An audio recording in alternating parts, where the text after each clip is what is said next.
saludando a mi colega Alberto Velasco, comunicador, periodista, que me da mucho gusto que me recibas estos minutos. ¿Cómo estás? Bien, Trini, gracias por la oportunidad. Aquí Oye, bueno, estamos. la oportunidad que me das tú a mí, y es que el día de ayer nos pusimos de acuerdo tú y yo para ver, como muchos seguramente, un Ujú. documental de la Universidad de Chile, de su departamento de comunicación, y que fue precisamente el planteamiento de una nueva forma de hacer universidad, de hacer institución educativa. ¿Cómo lo viste? Es un tema interesante, el cómo lo están planteando desde la perspectiva del nihilismo, ¿verdad? Y en conclusión con ese capitalismo que, pues, para algunos es bueno, para otros es malo, pero no sé. El caso es que el planteamiento que hacen es muy interesante porque de cierta manera va manifestando aspectos de cómo va dándose ese desplazamiento en la educación, sobre todo el papel del docente, ¿no? Creo que es un punto interesante. Yo decía que siempre he pensado que la educación en Chile es de las mejores que existen en América Latina, al menos. Las mejores universidades de América Latina están en Chile y creo que han sido grandes reformadores en la materia educativa. Creo que han sido muy buenos trabajadores en el aspecto formativo en el caso de Chile, ¿no? No en balde, pues ha sido uno de los países que ha crecido mucho, que ha pues roto con esa hegemonía que tenía México sobre América Latina, y creo que eso es muy interesante porque permite que haya un crecimiento en estas regiones mucho mejor que incluso que nuestro propio país, ¿no? Porque ha sido una de las economías más fortalecidas en un momento dado. Y creo que todo va de la mano, ¿no? Toda la educación va de la mano conforme al régimen de gobierno que en ese momento esté predominando, ¿no? Creo que la educación siempre va a ir a la par del régimen de gobierno, ¿no? Porque ahí manejan precisamente que ante estas nuevas opciones que son las tecnologías, pues el gran ganador seguirá siendo el capitalismo, que estará buscando cómo apoderarse de la creatividad de los nuevos estudiantes. Sí, y yo creo que también hay un aspecto en la cuestión de las tecnologías, que si tú no te preparas, si tú no te, como docente incluso no estás al nivel de los alumnos, híjole, sí te pueden superar, ¿eh? Te puedes ver muy rebasado en muchos aspectos, y yo creo que esta condición de la pandemia nos dejó de manifiesto muchos faltas de competencia en muchos de nosotros, ¿no? De hecho, la pregunta sería si también México estaría ya replanteándose la manera de impartir clases, sobre todo en este nivel superior, si es que, así como Chile lo está viendo, donde el profesor deja de ser el centro para darle precisamente a estas nuevas herramientas Ujú. de las nuevas tecnologías de la información y la comunicación, todo pues esa importancia más que el mismo profesor que era el que tenía la autoridad frente al alumno. Sí, yo creo que ese desplazamiento ha sido parte del desarrollo y de la aplicación de nuevas tecnologías en las aulas, ¿no? Yo creo que ese desplazamiento ha dejado también de darle relevancia a la figura del docente, porque antes de ser el profesor, así en grandes letras, de ser reconocido como toda una autoridad, incluso a nivel social, acuérdate que siempre ha respetado el sacerdote, el soldado o el policía y el profesor, ¿no? O sea, y lo que dijera el profesor era casi una autoridad sobre toda la sociedad, ¿no? Y cómo ha venido desplazándose, cómo se ha venido perdiendo esa figura del profesor hasta convertirse en un acompañante del alumno, ¿no? Un acompañante que le sirva y le ayude a, pues en su proceso de enseñanza-aprendizaje, porque acuérdate que ahora prácticamente todo el aprendizaje se carga sobre el alumno. ¿Qué quieres aprender y cómo lo quieres aprender, no? O sea, te estoy dando todas las facilidades para que lo hagas tú. Yo solamente te voy a decir qué puedas utilizar y cómo lo puedas utilizar. Oye, pero si es así, o por ejemplo indica el documental que eh, es la misma estructura esta de gobierno de la que tú hablas, la que te dice las formas, el cómo educar, sobre qué textos, Ujú. sobre qué filosofías, etcétera. De verdad estamos tan abiertos a que ahora, a través de estas tecnologías, a través de la guía del profesor, y estas nuevas formas de ser y de pretender ser de los jóvenes les dé precisamente el respeto absoluto a sus libertades también en la cátedra. Yo creo que la libertad de cátedra está en el sentido en cómo el maestro utilice las herramientas y los materiales para el aprendizaje de los alumnos. En eso va la libertad de cátedra. Si bien es cierto, en las universidades públicas los programas son muy rígidos, ¿no? Porque no te permiten hacer ninguna modificación, salvo que tengas que hacer toda una presentación, toda una justificación al porqué de la reforma a un plan educativo, ¿no? O un programa educativo en un momento dado. Y todo eso pues conlleva tiempo, estudio, preparación, ver qué es lo que está requiriéndose del mercado, de la industria, de los servicios, qué es lo que se está necesitando de allá afuera para que la universidad se convierta pues en ese gran capacitador que se requiere en el desarrollo de las tecnologías y de todo lo que implica el uso de tecnologías en la industria, en el servicio, en todos lados, ¿no? Entonces yo creo que sí tiene que ser un desarrollo muy, en el caso de la educación, sí es un poquito más rígido el esquema de llevar a cabo el proceso de educación dentro de las universidades. Y sabes que este planteamiento creo que se hace porque COVID-19, esta pandemia, nos hace reflexionar sobre cómo será la educación cuando regresemos a la nueva normalidad. ¿A qué le apuestan en el ámbito educativo, Alberto? Yo creo que es una oportunidad para todas las universidades, públicas y privadas, en razón de que no estábamos preparados para una situación como esta. Claro, lo más cercano que tuvimos fue en el 2009, cuando se vino la situación de la influenza, que México pues fue el epicentro, fue el Wuhan de hoy, por así decirlo.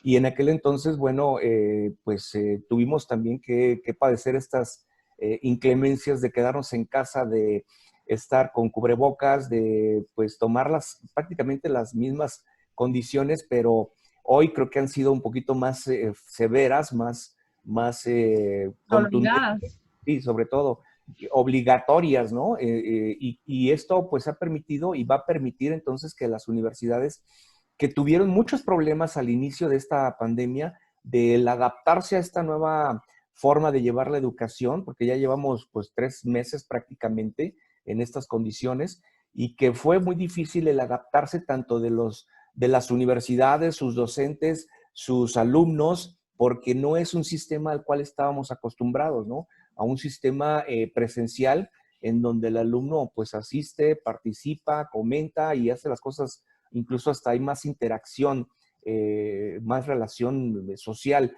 Aquí en este medio virtual pues es muy, muy complejo, muy difícil, demasiado cansado, demasiado estresante, muy laborioso porque pues también estar sentado frente al monitor de tu computadora tanto tiempo en preparación, en clases, en lo que sea, pues sí es sumamente pesado y llega a generar tanto estrés para el alumno como para estrés para el docente.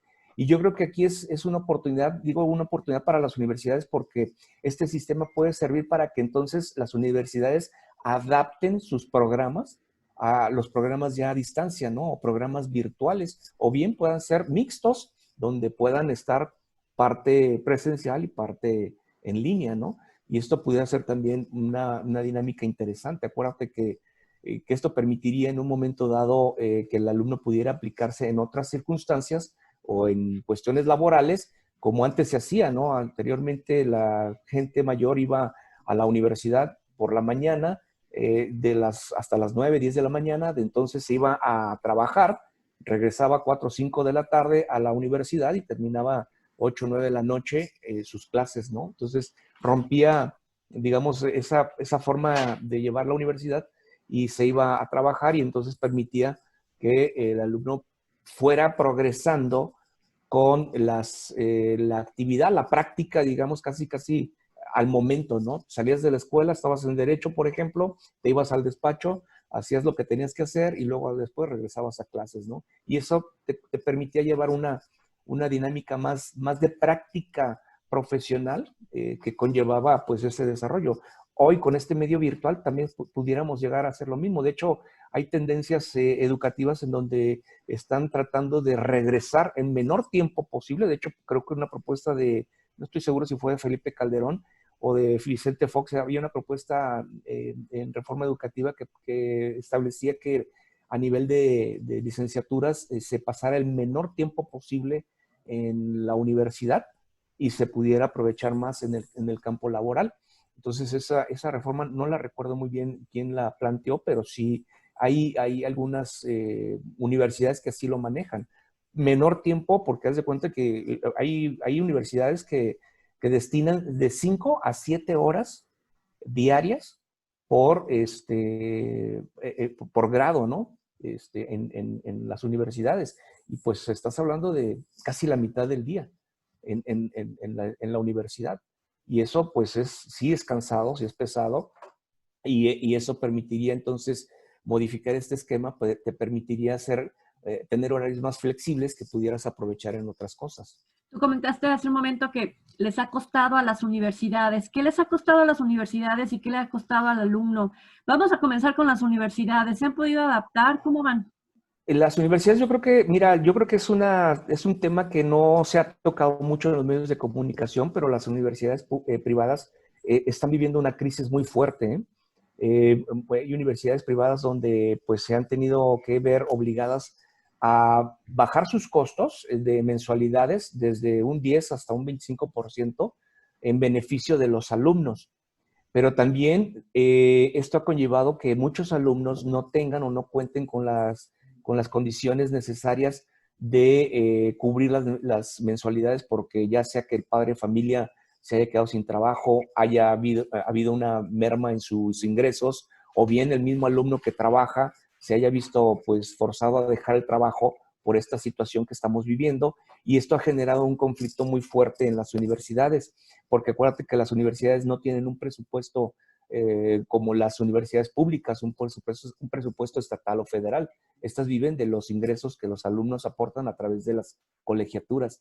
Y esto, pues las universidades, como cualquier institución, como cualquier empresa, generan gastos fijos, como son la renta de los espacios, el mantenimiento, la nómina de los maestros, la luz, el internet, lo que se necesita, ¿no? Y en algunos casos, la baja de alumnos que están ya presentándose en todos los niveles, ¿no? Yo decía que, yo siempre lo he dicho, que cuando tú quieres encontrar la crisis económica o quieres darte cuenta de que hay crisis económica, el primer lugar o el primer sector donde se manifiesta es en el educativo, en todos los niveles socioeconómicos, ¿sí? Es cuando ves tú que un alumno de una universidad de alto nivel ves que va a buscar a un poquito de menor nivel, no educativo, sino de ingresos, es cuando entonces te das cuenta, y esto va en escala, en escalada, perdón, va en escalada, y nos toca a muchas universidades públicas padecer esta circunstancia, ¿no? Y es donde tú te puedes dar cuenta que hay una crisis. Pero ¿en qué sufrían? Bueno, pues que no estaban preparadas las universidades para enfrentar una situación de esta naturaleza. No tenían quizás a lo mejor, si bien utilizaban la plataforma, como algunas universidades las tienen, pero ya el hecho de que las utilizaras esporádicamente o para ciertas cosas, no con una regularidad tan de diario como ahora, que en estos 3 meses ha sido de ahora. Imagínate soportar que el servidor te soporte, no sé, miles de alumnos y docentes en la plataforma. Pues eso fue un conflicto muy fuerte, ¿no? Y tuvieron las universidades que invertir para poder aguantar este soporte, ¿no? Ahora que lo tienen, pues no deja de ser una oportunidad para adaptarse a la nueva normalidad. Oye, pero tú escribiste por ahí un artículo en el que te leí que decías que aparte de esta falta de ingresos de las familias, también hay otro factor que es, si no voy a la universidad, ¿es por qué te voy a pagar? Como que tenemos una cultura, me da la impresión que tenemos una cultura en México del no pago, ¿no? Si no me das el servicio que yo merezco, pues no te voy a pagar. O Que si contraté, pues, ¿no? que contraté exactamente el servicio que yo no contraté, y si no lo estoy recibiendo como tal, pues no voy a pagar. O siempre estoy buscando el cómo evadirte el pago, ¿no? Buscar las mismas cosas, ¿no? Pues como ahora no estoy yendo a la escuela, pues no tengo por qué pagar si yo estoy pagando por una educación presencial. Sí, pero la universidad, ni pública ni privada, ni la empresa, ni cualquier, digamos, servicio o comercio, pues es causa está originando esta pandemia, esta situación. O sea, que también les quede claro a la gente que no es una situación provocada por alguien en específico, ¿no? Oye, Sino, me recuerda esto, solidaridad de los terremotos de septiembre, por ejemplo. ¿Dónde está así la es. solidaridad ante una emergencia? No, es que no la hay. En este caso no la hay porque, porque me estás obligando a tomar clases en línea cuando yo estoy pagando unos servicios por ir de manera presencial y no me está haciendo. Por ejemplo, caso, ¿no? Los alumnos de nutrición en una escuela que llevan la materia de nutrición, perdón, de gastronomía, mejor dicho, que tienen que ir a utilizar la infraestructura de la universidad, es decir, tienen que utilizar las cazuelas, el gas, la estufa, para preparar todo. ¿Cómo lo vas a hacer en línea? ¿Cómo lo haces en línea? ¿De qué manera supervisas que el alumno lo esté haciendo bien? ¿De qué manera supervisas que le quede el sabor que le debe de quedar al alimento? Y la técnica, insisto, la técnica de preparación, ¿cómo lo puedes valorar eso? Tú como docente, ¿cómo lo harías? ¿Con imágenes? ¿O mándamelo por Uber Eats o no sé cómo le hagas para evaluarlo? O sea, es una situación muy compleja, que en este caso tienes razón. Pero toma en cuenta también una cosa, Trini, el 35% de la movilidad en la entidad la provocan las universidades. Entonces, estás poniendo en riesgo gran parte de la población. Pero yo creo que si buscamos las formas, si ojalá y esto permita que a partir de junio se pueda dar alguna apertura para que las universidades, sobre todo las privadas, puedan tener el ingreso de sus alumnos a los planteles, pues lo pudieran hacer con ciertas medidas como lo hace Francia, ¿no? En Francia la educación regresó a las aulas, pero con porcentajes muy reducidos de alumnos. Y esto permitía que pudieras hacerlo de manera presencial o de manera virtual, según tú lo decidieras, ¿no? Pero si vas de manera presencial, pues tomando las medidas y la sana distancia, como le decimos acá, ¿no? Pero esto sí ha generado una situación muy compleja en las universidades, porque acuérdate que, insisto, las universidades públicas, privadas no tienen presupuesto, ellos viven de los ingresos. Y hay universidades donde ha habido ya más de 3,000 bajas. Bueno, no saben si son bajas porque los alumnos no han hecho ninguna manifestación de pago. Sí sé de casos donde hay alumnos que dicen, este semestre lo pierdo porque no tengo para pagar la universidad, simplemente porque se quedaron sin trabajo, ¿no? Y hay muchos alumnos que están en condición de trabajo y estudio. Pero si tu trabajo ya no te está requiriendo en este momento por las condiciones de la pandemia, porque el negocio donde estabas cerró o el comercio donde estabas ya no está trabajando, no le permiten porque no es esencial, no es una actividad esencial, pues entonces, ¿qué vas a hacer? Y todo aquel negocio que vive de sus propios ingresos, pues, ¿cómo le va a hacer si no es esencial? Si no están teniendo ingresos, ¿cómo me obligas a pagarle a una persona que no está generando, ¿no? Oye, ¿y qué Es le ha costado al complejo. alumno? Al alumno, bueno, ¿qué le ha costado? Pues le ha costado, en sus quejas, le han costado el hecho de que, híjole, pues tengo que usar mi internet, ¿no? Y eso me lo debiera de dar la universidad, ¿no? A ese nivel. Digo, yo soy estudiante, estoy tomando ahorita una maestría y yo te soy sincero, el internet que yo tengo contratado aquí en tu casa, no, en un principio fue realmente desastroso, ¿eh? Desastroso. Y tuve que gastarme mis datos del celular, quedarme sin internet prácticamente. Y estando en clases, ¿cómo le hacías? Y ahí estoy pidiendo que me compartan internet de otros móviles para poder acceder. Sí fue una situación muy caótica que yo creo que nadie, ni los proveedores de internet estaban preparados en estas circunstancias, ¿no? O sea, sí fue una situación. Pero ¿qué gana el alumno? Pues bueno, yo creo que todo alumno, siempre lo he dicho, el alumno aprende con el maestro, sin el maestro y a pesar del maestro. El que está decidido, el que está Sí, toma el decidido. reto. Sí, el que está decidido va a aprender con el maestro, sin el maestro y a pesar del maestro.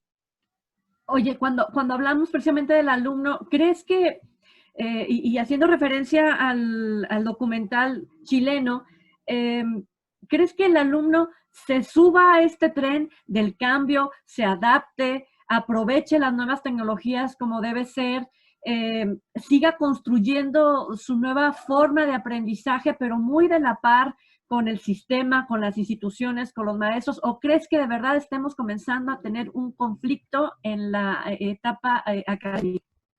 Yo creo que sí, sí se está viviendo un conflicto, yo creo que sí se está generando un conflicto entre los alumnos y el campo productivo, ¿no? ¿Por qué razón? Yo creo que hay muchos alumnos que ya nacen con el chip de las tecnologías, ¿no? Tú los ves en los niños, ya traen la tablet, ya traen el celular, ya lo manejan, ya pueden poner una película, ya pueden hacer muchas cosas, hacer TikTok, hacer muchas cosas que, híjole, pues llaman mucho la atención, ¿no? Y a lo mejor uno tendría que aprender o le costaría un poquito más trabajo hacerlo. En eso Pero estamos, ¿eh? sí, sí, sí. Y es adaptarnos. Y la universidad no fue la excepción, te lo digo. Hubo universidades donde hubo maestros que la verdad les costó mucho trabajo adaptarse a esta tecnología, ¿no? A esta nueva forma de dar clases. Y bueno, en este caso la pregunta del documental, con respecto al documental, sí es un poquito complejo, pero tiene que llegar un momento, un punto de encuentro en donde coincida todo la carga de conocimiento y creatividad que trae el alumno y el momento en donde coincida con la parte y la planta productiva, ¿no? Lo comentaba en anterior ocasión lo que se decía con respecto a esta situación, ¿no? Los millennials pues están acostumbrados a trabajar de una manera individualizada, de una manera totalmente sola, ¿no? Ellos pueden hacer home office sin ningún problema, sin ningún problema. Y eso permite que entonces pues desarrollen a lo mejor más talento, más creatividad, más habilidades que puedan ser de aprovechamiento y de aplicación a la industria, a la empresa, a la fábrica, cualquier negocio, ¿no? Claro, Pero sí, es muy complejo porque también, pues, como que se pierde esa individualidad, permite que no haya ese sentido de responsabilidad en un momento dado, ¿no? Yo te trabajo, pero no me obligues ni a un horario ni a un tiempo para entregar las cosas, ¿no? Si quieres, y si no, pues ya habrá quien sí lo quiera, ¿no? Entonces es una situación que muy compleja, pero tiene que llegar a un punto en el cual tengamos que coincidir. oye, y déjame preguntarte, porque cuando te digo cuáles han sido los conflictos o los retos para el sector académico, hace unos días también el Estado de Puebla publica una nueva ley donde habla sobre la fiscalización del ejercicio de las universidades, tanto públicas como privadas. Y en esta parte de la educación privada, que es lo que tú me dices, que han salido más afectadas, porque bueno, la educación pública tiene un presupuesto que ya está fijo, ¿no? Y las academias privadas, pues no, tienen todo lo contrario, necesitan precisamente de la actividad y la incorporación de más jóvenes. Con esta nueva ley de Barbosa, se le aporta la expropiación de la propiedad privada de las universidades en México. Yo creo que no pueda hablarse de un tema de expropiación. El secretario de Educación, Esteban Moctezuma, lo aclaraba, ¿no? Y tiene toda la razón. Las universidades, la infraestructura de las universidades públicas como de las privadas suman al sistema de educación estatal, pero esto lo hacen con fines netamente presupuestales, ¿no? Mientras más reporto, pues más necesidad voy a tener. Y eso genera que pues te consideren en la partida presupuestal un poquito de más ingresos. Porque si tú nomás reportas lo que tienes en tu universidad pública, pues no te va a convenir. Va a decir, oye, espérame, pues yo necesito más lana, ¿no? ¿Y a Necesito quién más dinero incorpora? a la infraestructura del sistema educativo privado. A O sea, todos, sí, igual. sí, sí, sí, sí, sí, igual. O sea, ¿cuántas aulas tienes? ¿Cuántas aulas tienes? Eso me permite a mí, entonces, incrementar. Si yo ya tenía 100,000 aulas, pues ahora voy a tener otras, no sé, 50,000 en el ámbito privado, pues ya son 150,000 las que yo voy a reportar, ¿no? Y eso me genera, desde el punto de vista presupuestal, que me asignen más recursos ¿Y qué para el presupuesto, sistema educativo. qué presupuesto les toca a las privadas de Ah, ellos? ninguno, no, no, pues ninguno. Claro que nada, porque acuérdate que las universidades privadas viven de las cuotas de los alumnos. Entonces, ¿a dónde va Barbosa? ¿A dónde va con esto? Y por ahí dicen, ¿no? Cuando veas las barbas Ujú. de tu vecino cortar, pon las tuyas a remojar. ¿Por qué? ¿Qué está haciendo Barbosa ahí? No, no, mira, yo creo que no está haciendo gran cosa porque pues eso lo hemos vivido aquí en Jalisco, ¿eh? Déjame, te cuento, si tú debes de saber el asunto de la Secretaría de Innovación, Ciencia y Tecnología en el sexenio pasado, cuando inició Aristóteles, se hizo esta incisión de la Secretaría de Educación, se separan todo lo que es la parte educativa del educativa superior, es decir, todo el nivel superior, que no sea ni tecnológico ni que no sea con respecto a los normales o a la preparación para docentes. Todo lo demás son parte de la Secretaría de Ciencia y Tecnología. El Estado te tiene que autorizar tus planes y programas de estudio, lo que está pidiendo Barbosa. Todos los planes y programas de estudio tienen que ser avalados por el Estado, por una autoridad en el Estado. Entonces, no hay nada extraño. Quizás a lo mejor la cuestión de la expropiación se entiende por el artículo 105, donde dice que toda la infraestructura privada pasa a ser parte del sistema educativo estatal. Quizás a lo mejor esa interpretación o la forma de redacción del artículo sí permita o dé a entender que se habla de una expropiación. Yo no lo creo que sea con fines de expropiación, sino más bien con fines de que sumen a la educación, a toda la infraestructura educativa del Estado, con fines meramente presupuestales. Te voy a dar un ejemplo, Trini, aquí la misma Universidad de Guadalajara lo hace. La Universidad de Guadalajara tiene cientos de universidades y escuelas que tienen carreras preparatoria o licenciatura incorporada a la UDG, que tienen el reconocimiento de validez. Para efecto de las estadísticas del INEGI, todas van, estas escuelas aportan sus estadísticas, suman a la Universidad de Guadalajara. ¿Con qué fin? Tener mayor presupuesto. Esa es la situación. Y dígame, y vuelvo a tu pregunta, ¿y qué recibe la universidad privada? Nada. Al contrario, hay un pago de incorporación que semestre a semestre las universidades que tienen REBOE de la UDG pagan, y no son 10 pesos, ¿eh? Porque estás hablando de un pago casi correspondiente a un mes por alumno al semestre, de lo que paga el alumno. Es un ganar-ganar a cambio de que tú Quizás puedas entregar el prestigio y el título y el respaldo que te da la Universidad de Guadalajara, ¿no? Digo, Porque, que no es malo, que no es malo. sí, claro, bueno, pero el asunto es que sí, se hizo un escándalo con el tema de la ley en Puebla, Barbosa, y de repente pues sí tenemos que voltear a ver también nuestra casa entonces. Sí, pero ya son muchas cosas que se hacen. Por ejemplo, la condición de las colegiaturas, bueno, eso no lo hace la Secretaría de Educación, eso lo hace la Profeco. Profeco te vigila, te obliga Profeco a que tengas tú un contrato de prestación de servicios educativos. Y ahí se establece qué le vas a cobrar al alumno. Y todos los derechos que se le cobran al alumno, como es desde la constancia, la boleta de calificación, la reposición de una credencial, un certificado parcial, un certificado total, el proceso de titulación, todo lo que tú le vayas a cobrar al alumno tiene que estar debidamente explicado en ese convenio, en ese contrato de prestación de servicios. Y la colegiatura que va a pagar mensualmente. Y eso, mientras esté avalado por la Profeco, que va a vigilar que no sea el incremento que se hace anualmente no sea mayor a la inflación, a lo que está en la inflación. Entonces, sí tú puedes, tiene que aprobar la Profeco, pero tú a fin de cuentas, en base a tu infraestructura, en base a no sé, a tus bienes que tú tengas como institución, como universidad, que si tienes canchas deportivas, que si tienes gimnasio, que si tienes alberca, que si tienes la gran biblioteca, que si tienes aulas inteligentes, pues bueno, todo eso es un costo para la universidad y tienes que valorar cuánto le vas a cobrar a un alumno porque estudie en tu universidad y tenga todos estos beneficios. Hay universidades que te puedo decir, te pueden dar cobrando 200,000 pesos mensuales y hay universidades donde tú puedes, con 200,000 pesos pueden estudiar 5 en otra universidad. Claro, y te completo el estudio, ¿no? Y toda la carrera. Sí, claro, no es Y no semestre. por semestre, toda la carrera. Así de diverso es el ámbito de la educación privada en nuestro entorno, ¿no? O sea, hay universidades donde te cobran, no sé, donde la mensualidad te puede costar, ¿qué te gusta? 20,000 pesos. 20,000 pesos, Sí. dejándolo así bajito, 20,000 pesos.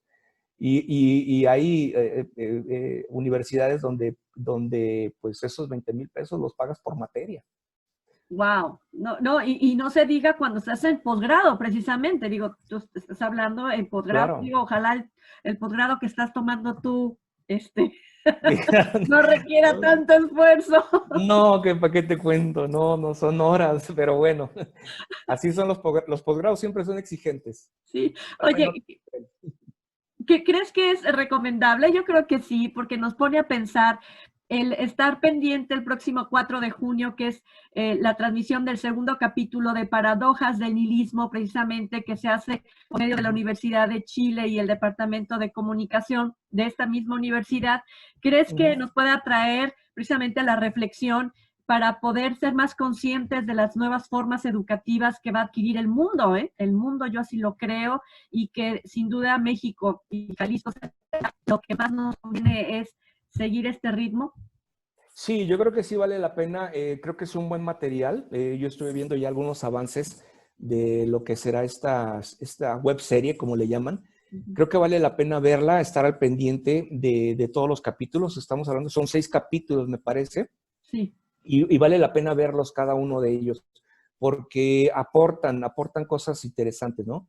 Y bueno, yo no sé si, te soy sincero, no sé si Chile vaya a marcar la pauta en materia educativa o no, a nivel mundial o a nivel América Latina, pero sí conviene, ahora sí que como dices, cuando veas las barbas de tu vecino cortar, pon las tuyas a remojar, ¿no? Porque sí, o sea, sí de que va a haber un cambio, lo va a haber, eso no tenemos duda, ¿no? La forma de vida va a cambiar y la forma de educarnos y de llevar la educación en las universidades va a cambiar, ¿no? Yo creo que nadie estábamos preparados para una situación como esta. Bueno, pues la comunicación está en las plataformas, está en las redes, y la invitación que le hacemos a las personas que nos ven y escuchan es que compartan su opinión respecto a lo que hemos transmitido en este momento. ¿Y dónde te puede la gente localizar, Alberto? Estamos en Twitter, en @alferbebe, ahí estamos las dos con V, y bueno, pues estamos ahí con mucho gusto respondiendo todas sus opiniones. Estamos en Facebook también como Alberto Fernando Velasco Vera, y en Instagram también igual como Alferbebe, estamos también ahí. Con mucho gusto atendiéndolos, y bueno, si me permites, bueno, también hacerlos partícipes del programa de radio que tenemos todos los días de lunes a viernes de 5 a 6 de la tarde en El Timbre, en DK1250, y también participamos ahí en Cabecera aquí competencia con Rumbo. Por cierto.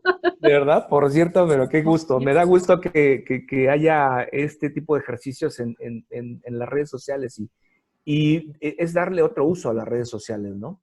Es darle otro uso. Entonces eso es muy padre porque permite una pluralidad de ideas mucho mayor, una diversidad de opiniones de mucha gente experta en diversas materias, y bueno, creo que ustedes no han sido la excepción, han hecho un buen trabajo a lo que yo me he fijado, y creo que vale la pena que haya una forma alternativa de ver las cosas, ¿no? Así es. Pues yo te agradezco mucho el tiempo. A la gente que te quiere seguir es que eres Alberto Fernando Velasco Vera. Entonces, tú te acortas tus nombres, los unes las primeras. Así es, Alferbebe, las primeras letras de mis nombres y apellidos. Alferbebe. Oye, y déjame volver a decirte que esas copas que tienes allá atrás de ti, bueno, pues ojalá se puedan completar. Las puse así porque no piensen que estoy tomando, las puse porque están de cabeza, ¿eh? Ya habrá modo, ya habrá tiempo para invitarte un buen vino. Muchísimas gracias de verdad por haberme acompañado en estos minutos. Es un placer. Gracias, Trini, gracias por la oportunidad, y qué bueno que reencontrarnos ya en este medio otra vez. Gracias. Pues nos vemos y nos escuchamos en la próxima. Muchísimas gracias. Hasta luego, gracias, buen día.